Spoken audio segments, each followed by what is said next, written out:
Good afternoon, everyone, and welcome to the Rendering in VR webinar. My name is Nick, and I will be doing the presentation with you today. Just like all of our previous webinars, everybody will be on mute, but if you do happen to have any questions at any point during our class, please feel free to go ahead and type that into the questions section of the Zoom panel, and I will be happy to answer any of those questions that may have come up. Also, at the end of the class, I will be sending out an email that's going to contain a document that covers everything that we're going to be looking at in today's class. And should you happen to have any questions while going over that document, you can contact our support department, and they will be happy to answer any questions you have. So again, today's class is on rendering in VR. So rendering a scene is going to be creating a realistic picture that enables a client to truly visualize their final home. Renderings are excellent marketing tools that can be used on your website, in your brochures, or for client presentations. Getting a good result, however, can require a bit of prep work as well as an understanding of how rendering works and the factors that are involved in the rendering process. Virtual reality, or VR, gives that realistic wow factor when presenting a space. There are various tools that allow you to navigate through a space while designing, or to send a client a takeaway of their space to view on their mobile device. And we'll look at that in a little bit later in today's class. We're going to focus on, first of all, we're going to be looking at the material properties. Then we're going to be taking a look at the lighting, the rendering settings, the rendering process itself, and then we're going to dive into the VR options. So generating VR views and then uploading those views to a panoramic view or to your mobile device. So first, let's talk about material properties. So elements in your drawing have materials applied to their surfaces, and every material has finished properties that determine how much the material reflects, emits, and absorbs light. These factors can affect the lighting in a rendered scene. So we're in a 3D view in my model right now. And so when you're in a 3D view, you're going to see that you have the materials paintbrush, which is going to be up here in the upper left-hand corner. When you select this option, it's going to allow you to either select a material to apply to your drawing, or you can actually use the eyedropper tool. And then you can pick a material from the actual drawing and look at its properties. So as an example, I'm going to grab this wall panel here that I'm using to separate the bathroom stalls. So I'm just going to grab this and I'm going to click on it. And again, this is going to bring that material up in the catalog for me. And then I'm just going to double click on it.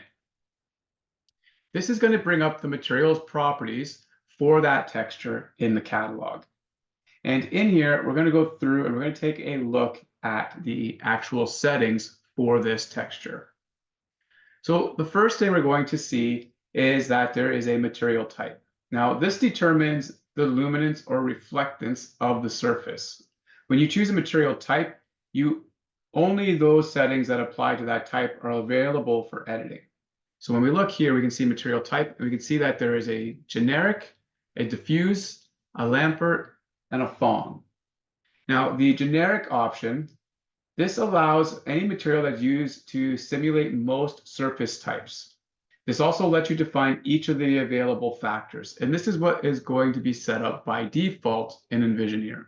Almost all of the textures will be set to that generic option to give you full control of the textures themselves. You can go in and edit, and if you wanted to, you could choose the diffuse option. Now, this simulates a rough or a matte material that appears similarly both bright from all viewing directions. This is suited for materials such as brick or your matte paints. The Lampert option simulates a matte or non-shiny surface with no specular highlights. This is ideal for materials such as chalk, pottery, matte paint, or any unpolished surfaces. And when you select each of these, I want you to take note as to what is actually displayed. So when I have generic option, everything is displayed. If I select diffuse, it's going to limit what I can adjust. When I go to Lampert, I can now adjust the emissive and the opacity. And then when we look at Phong, I can control the emissive and the opacity as well as the specular. Now, the Phong option is going to simulate a shiny surface with specular highlights. And this is again commonly used for materials such as polished wood floors and metals. But again, I'm going to keep mine set to generic because I want full control over that texture itself.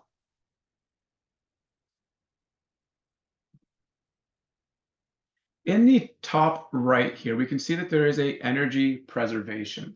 Now, this just refers to the notion that outgoing energy cannot be greater than the incoming energy.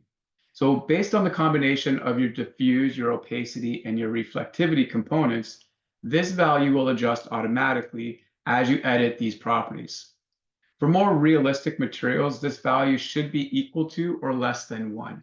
If you get higher than 1, it will highlight in red for you, basically just giving you a warning. And then you can adjust the values to, again, bring that down so it sits below that 1 value.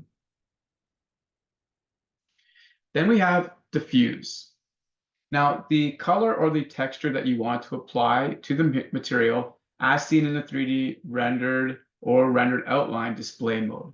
So here we can see that we have a color option, or we can choose a texture. When you enable the color radial button to display the material, it will be displayed as a solid color. You can then click the color swatch, then select the color you want to use in the color dialog. So if I click on color, click the color swatch, I can then choose the color that I want this texture to be. I can use my hue stats, or I can also use my RGB values. So you can again adjust this to be exactly the color hue that you want. This would be more used for things like wall paints. So if you have the actual RGB values from the manufacturer, you can actually just type those in and get the exact matching color from that manufacturer. If you're using an actual texture, which is what we're going to do, we're obviously going to have the texture option enabled. When you enable the texture radial button to apply a texture, this allows you to apply a texture to the surface itself. To select a texture or specify the texture mapping properties, you just simply click on the texture swatch and it will bring up the texture map dialog. And we're going to touch on that in just a moment. So I'm just going to click cancel on there. And next we have bump. Now, bump simulates bumps and wrinkles through small displacements on the surface. The modified surface is then used for lighting calculations. For example, when using the Phong reflection model, giving the appearance of a detail instead of a smooth surface. To use the texture selected in the diffuse section of the bump texture, ensure that the lock icon next to the bump option is closed. So if I want to apply an actual texture to this texture that I'm using right now is a flat surface. It's not going to have any kind of a bump map to it. But if I wanted it to, I could simply click on the actual texture, and then I would find the exact same texture. So I would go in here, I would hit select. I would find that texture, and that's going to be, again, we're using cancel gray beige. So I would just select that texture. Gray beige, and I would say okay. And then I would make sure it's using the exact same size. So I would say okay to that. And then in here, I would make sure that the sizes are the same. So the size of my tile height and width are also the same as this tile height and width. What this is going to do is it's going to analyze this texture, and it's going to say anything that is a little bit darker is going to help me apply a recessed look to it. So as long as these match up, they should line up together on the texture. And then I can actually bump up the scale and apply that bump mapping to it. And again, this is just going to give it that look of showing depth to the texture itself. Now, in some cases, there are textures in our catalog, and I'm just going to get rid of that because I don't want to apply a bump map to here, there are textures in our catalog that have a bump map already assigned. And these are actually called normal maps. So when I go into a texture here, and I'm just going to grab this texture, and we're going to go in and say select. And I'm going to grab a tile here. So I'm going to go tile. And we're going to scroll through the tiles as an example. And here we can see that I have a tin option. So here's tin, and then here is tin 2, and then tin 2's normal. So with tin, it's the actual texture that I would apply to the material or to the surface that I want it to be used for. And that's what we're going to see on the actual wall or the ceiling or wherever I'm putting this material. But when I apply the bump map, I want to use this normal map. So I'm going to apply tin, and I'm going to say open. I'm going to say, okay, I can see here it's set to 3 feet. I'm going to change that to be 2 feet by 2 feet. And I'm going to say, okay. So now I'm looking at that texture. Now when I apply the actual texture map, I want to use the select option. And we're going to again go back into tile. And then we're going to scroll down to our tin. And we're going to find tin 2, normal, and open. We want to set this to be a normal map. So what this is doing is it's basically an inverse image of the texture. And this is what's going to control the highlights and the lowlights. And it's going to apply the shininess to the higher areas and the shading to the lower areas. And it will give us that look of a texture that has highlights and lowlights to it. But again, we want to make sure it's mapping to the same size. So here we can see again, we're adjusting the tile height and the tile width. This option here will constrain it. So as long as I type in the value here, it will lock it and it will keep it the same size. If you wanted to adjust them independently, just simply click on it to unlock it, and then you can adjust each value independently. And then when you say okay to that, it's just going to apply that bump map to the texture itself. Now I'm just going to click cancel on there because I don't want to update my view. So I'm just going to go back into that properties here. And I'm just going to go back into the texture map because we touched on some of the settings, but I want to focus on the other settings now. So we can also use this texture, and depending on the texture itself, we may want it to tile. And if we want this texture to tile, we need to make sure that it tiles both vertically and horizontally. Most of the textures that are in the catalog already are set to tile for you. So when you actually use it on a larger surface, it will show as a seamless texture. So it's going to tile it correctly across the scene. If it is a texture that you're bringing in, you will want to be cognizant of the texture itself. And you want to make sure that it is a seamless texture or a tileable texture. And again, you want to make sure that the tile vertically and horizontally is enabled. Then we have make color transparent. Now, depending on the texture itself, you may want to show a transparency through the actual texture. And we do that with color magenta. And on the color scale or the RGB value, that is going to be 255, 0, 255. So red, 255, green, 0, blue, 255. And if we go into an actual texture to show that, so again, if I go into select, and it will always be a bitmap or a JPEG whenever we want to use a texture like that. And here you can see an example of what that is doing. So in our textures, we have a door, and then we have a glass that we want to see through when we're outside and we're rendering. We want to see through that window into the house. Since this is a texture, the only way to do that is to apply that transparency. So this area here is using that RGB value of 255, 0, 255. And again, it will always be a bitmap or a JPEG. If it isn't, you're going to see the magenta color. So you want to make sure that you're saving those textures as bitmaps. And then you also want to make sure that this option is selected.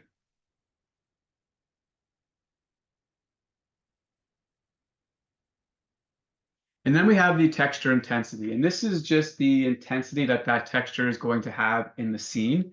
I usually have this set to that 0.8 value, and I would drop it down if I'm finding that the texture itself is casting too much color into the scene. I will lower that value down. This is a setting that you will actually play with as you're rendering to see how things are taking effect. And if you're finding again that the texture color is overpowering, then you would want to make sure you're adjusting this value. Other than that, it should be at 0.8 and it should be pretty good as it stands. I'm just going to click cancel on there. And then the next thing we're going to be looking at is the emissive option. Now, this is the amount of light given off by a material. You can then click the color swatch to select the color of the emitted light, and you can use the slider to adjust the level of the emissivity. The more emissive a material is, the more self-luminous it is going to appear. This is going to be used more for lights if you want to take advantage of it. TV screens would be another example of that. So you would apply a texture to the TV screen, and then that texture itself would be emissive. Then we have opacity. This is going to determine how transparent the material is. Think of this as a mask being applied over the surface. Again, the color swatch will allow you to change the color for the opacity mask. You can then use the transparent and opaque slider to adjust the level of transparency. And then you can use the dull glossy slider to adjust the, to specify the glossiness of the opacity mask itself. Then we have specular. So this is going to be the reflection that creates the highlights on the materials. So making them appear shiny. Again, you can click on the color swatch to select the color for that specular highlights. And then you can use the slider to adjust the intensity of the highlight color. The higher the value, the lighter and therefore shinier the color. Use the dull shiny slider to adjust the size of the highlights. So as you can see, I have applied a specular highlight to this texture. I want there to be a bit of a gloss or shine to this partition wall. So I've given it a 10% for the specular, and then I've made it set to shiny. And then we have the reflection. This is going to refers to the throwing back of light by a surface. This is used to simulate reflective objects like mirrors and shiny surfaces. Again, you're going to click the color swatch to select a color for the reflected light, and then you can use the slider to adjust the amount of reflection. Use the blur and sharp slider to determine whether the surface reflects the selected color or its surroundings. Note that the blurred effect may increase your rendering times. So I have mine set to, again, about 10%, and then I'm giving it more of a sharp reflection in that scene.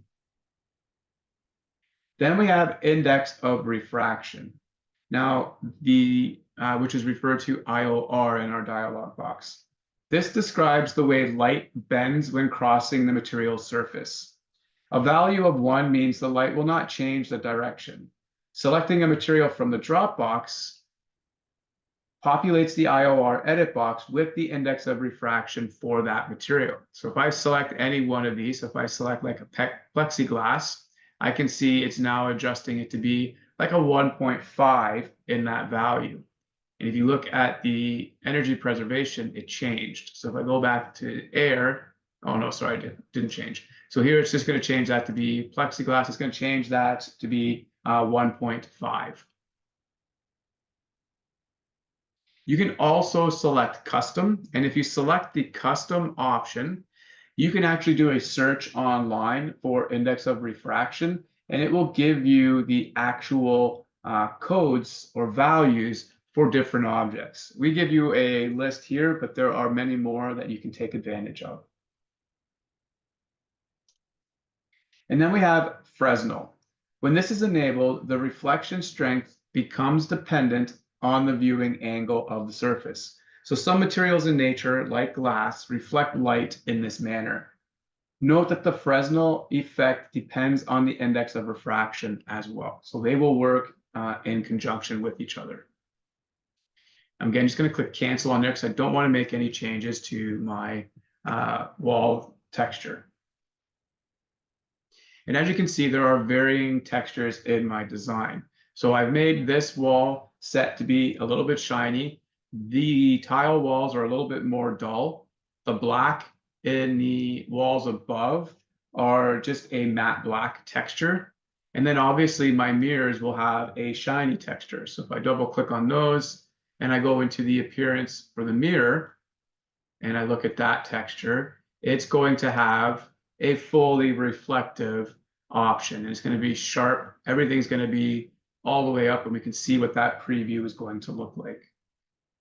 When you're in a 3D view in Envisioneer, we don't show the reflections in this environment. So what you will want to do is you will, when you render it, you'll be able to see those actual reflections. So next I want to talk about lighting. So direct light and ambient light levels define the light that is reflected. Direct light is light that is emitted from your light fixtures. It has a specific color, an intensity, and a direction. Ambient light can be thought of as a general level of light that is everywhere in the scene. Every light in a scene contributes to the overall ambient light of that scene. So if you're rendering an interior view, you need to consider the light sources in your model. Although light coming in through any windows is considered during the calculation, you may want to insert interior light fixtures to provide additional light to the scene. In this scene, we have no windows, so all of the light is going to be coming from our actual fixtures. So we have quite a few fixtures in our design. And I'm just going to go into a 2D plan view so you can see how the lights are actually laid out. So here I have actual round pendant lights, and they're going to be over each stall. And then we have them in the defining areas. And then I have these pendant lights that run along. If I go into the properties of these lights, we can look at the actual properties and how these lights are being used. So let's take a look at this light here. So I've selected the 59-inch contemporary LED light that I'm using for this bathroom design. When I click on the properties, I can see that under the basic tab, I can control the size of the light, how I want it to be displayed based on its size. Under the lights tab, this is where I'm actually going to be able to control the lights for that particular light fixture. Now you can see here, I don't have any lights assigned to this. What I'm actually doing on mine is if I go to appearance and I look at the LED shade, my LED cover, I am actually using a texture and I'm having that have a set opacity, or sorry, emissive quality that is 100%. So this is actually going to glow like a light.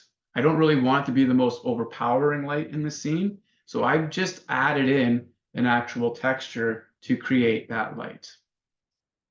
These can lights are what is going to control the light in that actual scene. So when I double click on that light and I go to the lights tab, here is where I'm actually using that light. So here we can see under the lights tab, I have some options to adjust. So in here, we can see that my light source is set to be a 13-watt cool white fluorescent chandelier. Now, this light source is going to be used. So if I just go to edit, we can see here, it is showing me the light source catalog. And there's a bunch of different light sources that we can choose from in the Envisioneer catalog. So I can add in a different light source if I want to. So if I want it to be brighter or dimmer, I can adjust the wattage of the lights. But when I double click on it, it's going to show me the name and the type of file it is. And this is just going to be an IES file. And we're using these IES files because they're a part of our catalog. I can control the color that I want that light to use. So it's going to give me that light blue or light white color. And then I can see that it's going to cast shadows. Everything else is going to be locked out for me. So I'm just going to click cancel. and that's the light source that I'm using. If the light that I have chosen has multiple bulbs assigned to it, I can apply a light source for each individual bulb, and then I can control the actual position of those lights. So if I move this camera up a little bit, we can start to see that there's this red square. That is the light source. So right now it is set to middle, but I have a custom Z value dropping it down below the actual light itself. When adding light sources in Envisioneer, you do not want the light source to be hidden inside the geometry. This can have undesirable effects because it may cast shadows that you don't want to see through the object. So we always bring the light source just outside of the light and let it cast the light from below the source, from below the object itself. So again, here you can see I have that light set to be 2 inches below the light surface. You can also control the light orientation. So if you want to have the light tilt up or down or left and right, you can do that as well. With this particular light, it's just a pendant light, so I want the light to shine straight down. But you can apply, so if you're doing like a track light and you want the lights to point in different directions, you can adjust those values. And the way that the line that you see here, there's like a white or a yellow dashed line. It's kind of hard to see in this example, but there's a yellow dashed line that is coming from that texture, or sorry, from that light source. That will point in the direction as you're manipulating it. So you can see exactly how that light is going to be viewed in that scene. One of the bigger things that I like to adjust is the brightness percentage. So by default, it's going to be set to 1000. I usually keep it at 1000, and I do a test render to see how that scene looks with the light brightness percentage set to 1000 for each light. If I'm finding that it's washing out the scene or it's getting too bright, I will adjust this this brightness percentage down. And I usually go by halves, so I'll go down to 500. If it's still too bright, then I'll drop it down again by half. And I'll just do quick test renders to see what is going to work best for that scene. And every scene is going to be different. So that's why I'm saying it's going to be a test, because the more light you add in, the brighter the scene is going to be. But it also depends on the size of the space. So you will play around with this a little bit to find the best percentage for the view that you're currently working with. I'm just going to click cancel on there because again, I don't want to make any changes to that. And the next thing we're going to be looking at is rendering settings. So there are two different groups of settings that are considered when a scene is being rendered. Your global settings determine your location in the world and the time of day. This will determine where the sun is sitting on the horizon and therefore how much daylight will be in the scene. There are also various 3D real view settings that determine what the rendering results will be. So we're going to go back into a 3D view, and I'm just going to go into our bathroom camera view. And then I'm going to go up and I'm going to select the view, and I'm going to select the render 3D real view. In the 3D Real View dialog box, you're going to click the Options button. Pardon me.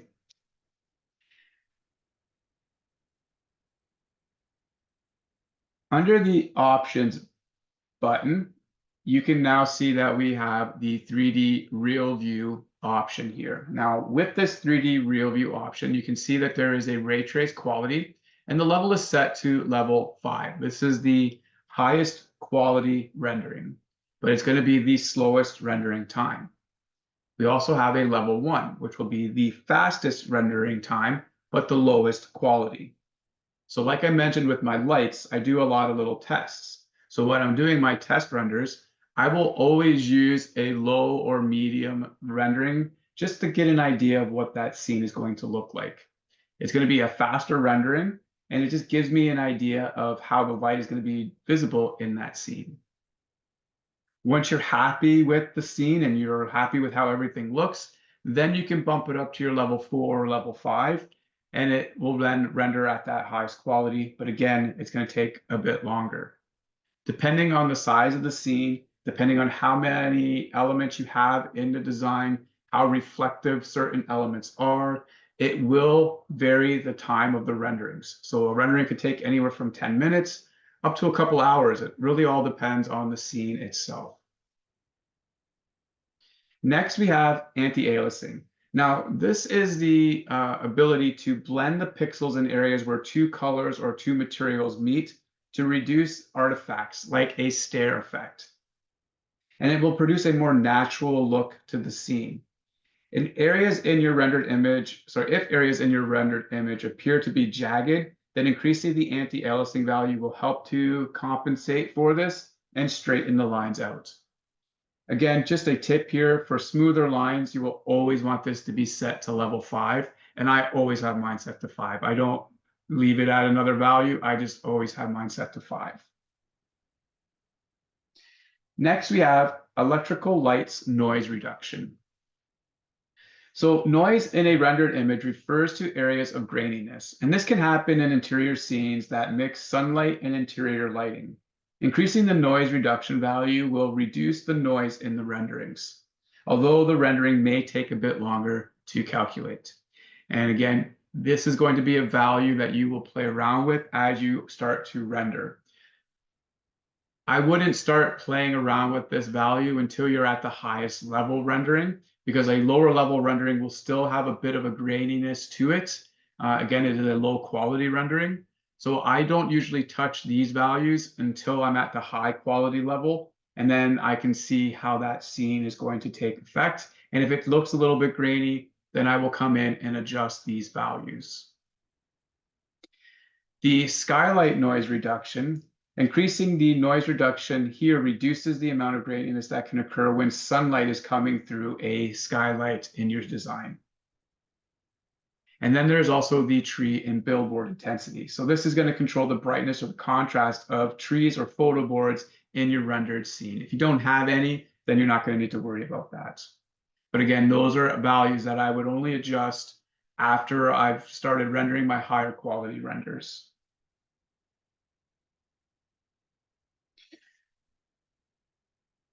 We're just going to say okay to that. And you would then go in and you can select the start render option. The start render option will allow you to start the rendering itself. So this is going to be the actual rendering process. So the program can take, again, anywhere from a few seconds to several minutes to calculate the solution, depending on the number and the complexity of the elements you're drawing and the level of the ray tracing that is chosen. You can save time by saving, again, copies of your model and removing any extra elements that will not be visible in the rendered view. So for example, if you will be doing an exterior rendering, you can gut the interior of the house so that you're not seeing anything that wouldn't be visible from the exterior view. You would then do a file save as and save your design as whatever the file name is, -exterior. When you calculate a rendering in Envisioneer, it will go through all of the elements in the design. So if you have a lot of elements on the interior, it's going to go through and it's going to try and analyze all of those elements. So stripping down your files to the specific rooms or to the specific scenes will again help decrease your rendering times. So that way you're getting your renderings a little bit quicker. Once you start your rendering, so when you click start, it's going to start to analyze the rendering itself. You can also have your size, so you can choose the size that you want the image to be, and you can again use any of these default options, or you can customize your own size. Then we have brightness, burn, and gamma. Now, the brightness option is going to be the overall brightness of the image. Lower values are going to darken the image, while higher values will make it brighter. And you can adjust this value during or after the rendering process. I'm just going to click render here.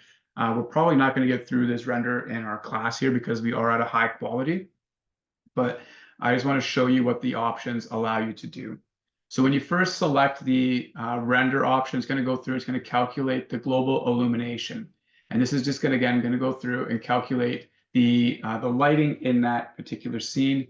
And this will take a couple minutes to go through. Once it steps through the global illumination, then we will start to do the ray tracing, which will calculate the light bouncing around the scene itself. So anything reflective, anything shiny will then show through that ray tracing. Once you're in that ray tracing stage, then you can start to adjust your brightness, your burn, and your gamma. So the burn option is a parameter that controls the intensity of highlighted areas. This can be a decimal value between 0 and 1. Lower burn values will decrease the intensity of the highlights to avoid a burned out look of areas in your image. You can adjust this value again during or after the rendering, but it must be adjusted prior to selecting save. Then we have gamma. Gamma correction controls the overall brightness of an image. The lower values darken the image while the higher values make it brighter. You can adjust this value during or after your rendering. Again, images that are not properly corrected can look either bleached out or too dark. And then we have a convert to grayscale option.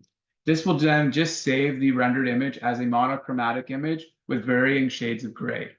So if you don't want to overwhelm your client with different texture colors or different materials, you just want them to be focusing on the actual design, you can select the grayscale option. So that way they're just seeing the design and not worried about colors. Once the rendering is complete, you can select save. When you click the save button, the rendered image, you can then save the rendered image to either a bitmap, a JPEG, a TGA, or a TGA file format. You will then be prompted to specify a file name and a save location for your render. You can also click the down arrow next to the button and select a launch viewer option to open the image in an editing application that is associated with images in your Windows Explorer. So something like Paint or Photos.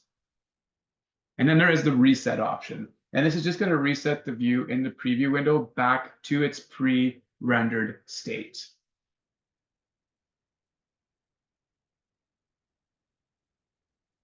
I'm just going to stay here for a second so that it goes through so we can actually see the ray tracing option. About 19 seconds for that. And as you can see, we also have the zoom and navigate controls. So when you open up this rendered view, it's going to be whatever the camera has specified, but you can move around in that scene as well to adjust where you want the rendering to actually take place. And it will adjust the angle that you're rendering. I'm just going to click cancel on there and close here. And I've actually already rendered this, so you can see an idea of what that rendering looks like. So here you can see that I have my lights. They show the illumination. I have my actual pot lights, or sorry, pendant lights, and they're casting light in the scene as well. You can see the reflection in the material, so I can see a little bit of a shine on that. And then everything else is set to that dull look, like that matte tile look. And then I have my mirrors that are showing the actual reflections in that scene. So again, just by adjusting those materials, we are able to create these types of renderings. I'm just going to click minimize on that. And we're just going to go into a 2D plan view. The next thing I want to talk about is the presentation or virtual reality mode. So in a presentation mode, you can navigate using an external controller, such as a video game controller or the arrow keys on your keyboard. If you have a virtual reality headset, you can also create a 360-degree virtual reality viewing experience. When navigating in your presentation mode, you will not walk through walls or any objects. Instead, you can walk up and down stairs, step onto decks, and walk through open doors, just as you would in real life. To enter presentation mode, you're going to select your view presentation mode or click the view control toolbar. So I'm going to go through, I just want to see where my navigation camera starts. So I'm going to bring this navigation camera over here to the side. So I'm just going to move this guy around and we're going to start here. And I'm going to use this as my navigation camera. You want to be in the camera view that you want to use during that presentation mode. So here I'm going to use this as my navigation camera. I want them to walk around with this navigation camera. So it's going to start where I want them to start. And then I'm going to go up and I'm going to select view, and I'm going to select the presentation mode and select presentation mode. This will bring up the presentation mode dialog box. Now, you can enter presentation mode with a light map or with none selected without a light map. And you have two choices, presentation or VR to view the model. Now, since I do not have a headset attached to my computer, VR is going to be disabled. So I'm only able to view this in a presentation mode. We're going to click on presentation mode. I'm going to skip the light maps for right now, and I'm just going to select presentation mode. This will take us out of our Envisioneer environment, and it's now going to bring us into a presentation mode. And I'm just using my keyboard right now to push the arrow keys in this scene. And now I can start to walk around and I can see this design, and I can see all of the different elements that are in this particular design. What I can also do from within here is I can also adjust the actual light in the scene. So if I'm finding it to be too dark, I can press the plus or minus key on my keyboard, and it will brighten the scene up for me. So if I want the clients to see it a little bit brighter, I can just adjust it. This is a great tool for just walking around the scene and giving your clients an idea of the actual space. It's not going to be a rendered view. Again, it's just going to be a view that they can walk around in. Okay. When you're done with that, you can simply just press the X button to exit presentation mode, and that will bring you back to your 3D camera view. Now I'm going to go back into the presentation mode because I want to talk about the baked light maps and what they do. So I'm going to go back to view and presentation mode. So in presentation mode, you can use either the default realistic mode for appearance, or you can use saved light maps. Now, light maps use baked lighting, giving the scene a more realistic and finished appearance. Baking means it is a pre-calculated scene based on given information like materials and lighting. It is then stored so you can reuse that information later. When entering presentation mode, you can generate and save your baked light maps. So here we can see that it's set to none. I don't have a option in here that I want to use, so I'm going to click on the baked light map. When I click on the baked light map, it brings up the generate baked light map dialog. And at the top of the dialog box, you can give the light map a name. So you can change the name here to be public bathroom. That's the name of the file. So that's what it's going to use. In the settings area, there are three options that we can take advantage of. There is the scene type, and we can change that scene type from within here. So we can go in, we can see settings, scene type, and then we can change it to be interior current room, interior current room, interior current location, exterior, or interior and exterior. Now, the interior current room option is going to just render the lights for that current room. And this will be the shortest time for your baked light map. Since I've isolated my design to be just the bathroom in this design, then this would be the option I would use. If I was rendering a full house and all of the areas in the ground floor were open to each other, then I would probably want my interior to be current location, because this will then calculate the interior of the current floor location only. If I was doing just an exterior rendering and I wanted to walk around, I would set it to be exterior, and that will render or calculate the lights for just that exterior. The interior and exterior will be the entire interior and exterior, and this will take the longest time to calculate. Then we have the option for your GI cache quality. Now, this is going to be the quality of the shadow effects. The more accurate, the longer the processing time, and the more video memory it will use to calculate. Although having a more accurate quality may be desired, it does take considerably more time and the video memory to produce. The default setting here is about in the middle is what we would recommend when you're using that option. Then we have our filter point values. Now, the value entered is the spacing for your invisible grid over the scene in each room. At every grid point marks a camera's new potential position and a recalculation of the illumination in that room to avoid any shadow areas that the original camera could not see. A lower grid value means a longer processing time. Again, the default value here is set to 10 feet. Once the settings are done, you can then select the Generate GI Cache button. Depending on the settings selected, the number of light sources in the area, and the size of the area, this may take some time to calculate. It will indicate its progress on the bar below, and it will report render complete when it is done, and it will return you back to your presentation mode dialog box. You can then click the presentation to enter the space in the presentation mode using your new light map. Again, like we mentioned in the design, if the scene does still look too dark, you can use the plus or minus keys to adjust the lighting. I'm going to go cancel here and cancel here. I'm going to go back into a 2D plan view, and I'm going to add in a new camera.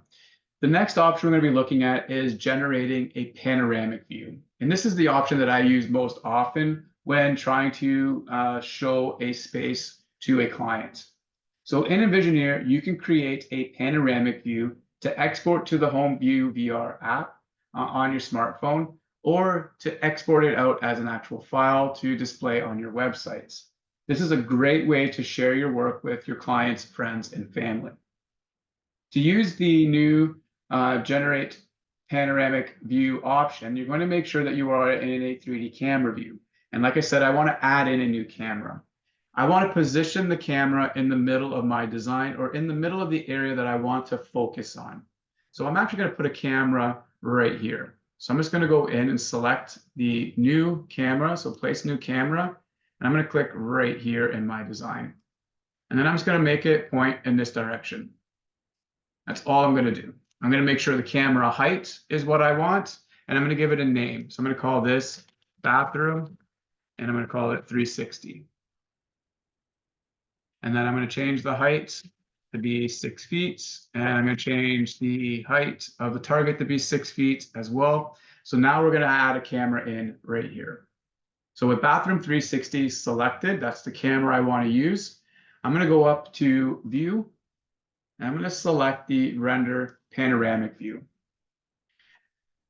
I'm going to go to options. I'm going to lower the quality of this so that it's going to render a bit quicker, and I'm going to say apply and then okay. And then I'm just going to click on the options here to start the to generate the global illumination. So again, the options allowed me to control the quality level of the rendering. So I'm going to lower the quality a little bit here so it renders a bit quicker. Once I click on that the step 1 generate GI button, this again is going to calculate the global illumination of the scene. And you will see that a render complete message will pop up below this button once it has finished calculating the scene. So here we can see it's going through. It's going to take about another 20 seconds to generate this illumination.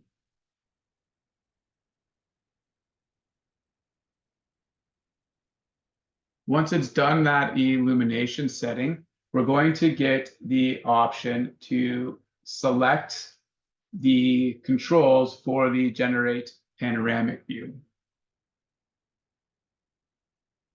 So now it's going to go through, it's calculating the global illumination.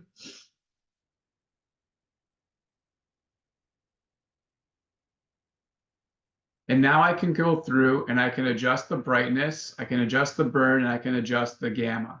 I'm not going to worry too much about that for our pass here, but I'm going to go now and I'm going to select the step 2 option, generate faces.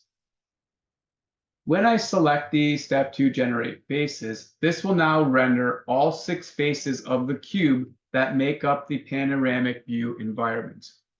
During this process, you can move the mouse around so that you can see what you're looking at in that actual preview area. And it will then map or stitch all of these 6 views together to create that cube map.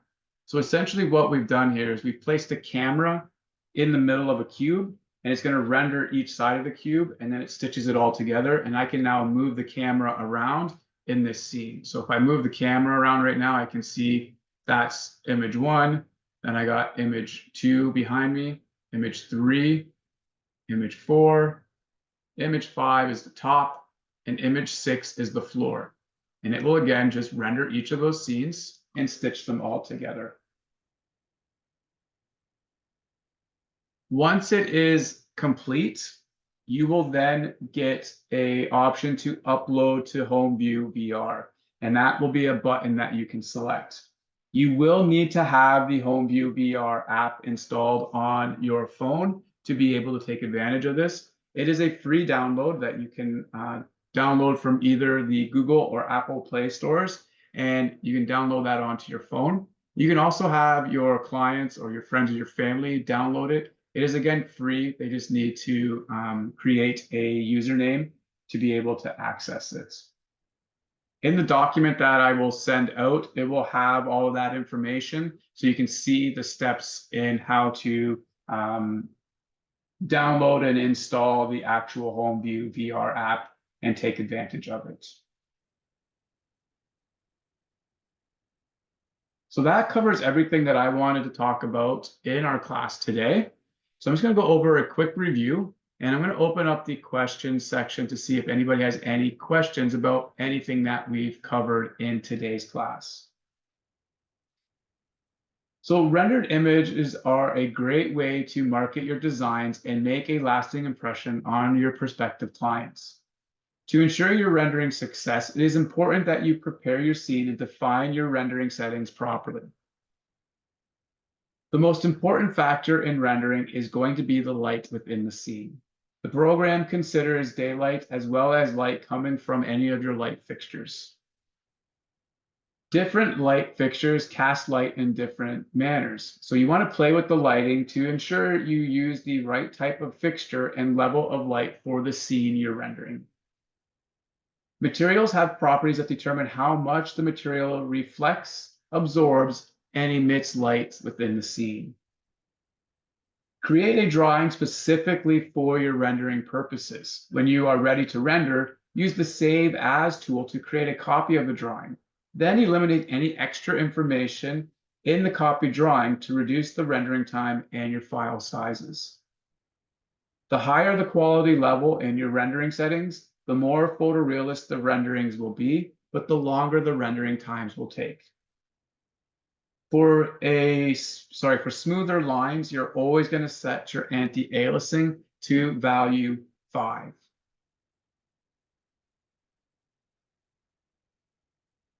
So this isn't going to finish before us. So I'm just going to click cancel on this. I don't actually have a 3D 360 view of this, but if you go up to our website and you click on our gallery, these are examples of what the 3D option does. So if you go to the view gallery, I'll show you a couple of options, and then you can actually go through them yourself if you want to look at them all.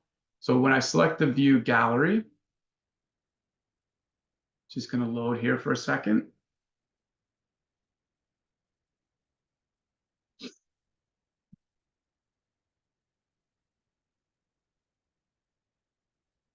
And then we have these 360 views. So we're going to go into, let's grab the, we'll do the pool house here. So we'll grab the pool house as an example. This has got a good view of the ceiling that I like to show. So right now it's showing me click for your 360 view. So when I click on this website, it's going to allow me to navigate around in that 360 view. So I'm basically just left clicking and holding. So again, we're inside that cube that I was rendering, and I can now look up, I can look down at the floor, I can look all around inside that cube. And this would be done on your actual phone, and you can use your finger to navigate around on your phone, or you can actually have it set to head tracking, and you can move your phone and it will move around the scene as well. Alternatively, if you want to take advantage of what we're doing here on our website, where you can post it on your website for your clients to see, this is a nice way of just showing the actual 3D view. But if you actually want to show it in a different environment, you can use the option here like we have, so show more 360 images. And what we've done here is we've actually created kind of like a site map for the house. So as an example, we have the Declan. It's a 3-bedroom, 2-bathroom, 1,650 square feet. I can click on View Project. I've done a rendering of this scene from the top down with the ceilings and the roof off, and I've turned the lighting on, and it gives me a scene that looks like this. I've then just added in little bubbles that allow me to access the different rooms that I've created the 360-degree views of. So when I click on that 3D view, I'm going to see the 3D view of the front hallway. And then I can again navigate around, and the clients will be able to see the entire 3D hallway. I can then move to the kitchen. And again, I can click on this and navigate around so I can see what the kitchen is going to look like. And then again, we can do the living room, dining room area. So you can again see how that's going to look. And then there's one for the bedroom as well. So you can map all of these out for your clients so they can see all of the different rooms, and they can control exactly what they're looking at by just moving the mouse around. And again, there are different options that you can take advantage of and take a look at. So there's a bunch of different views that you can explore on our website.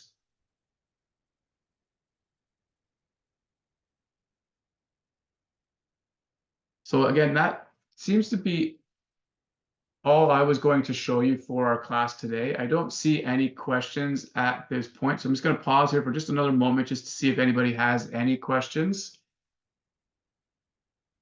And like I mentioned at the beginning of the class, I will be sending out the document that's going to have all the information, as well as the information about how to get the HomeView VR app and how to use it. Perfect. Well, I do want to thank everybody for attending today. I do look forward to speaking with you all again very soon. So thank you very much, everybody, and enjoy the rest of your day.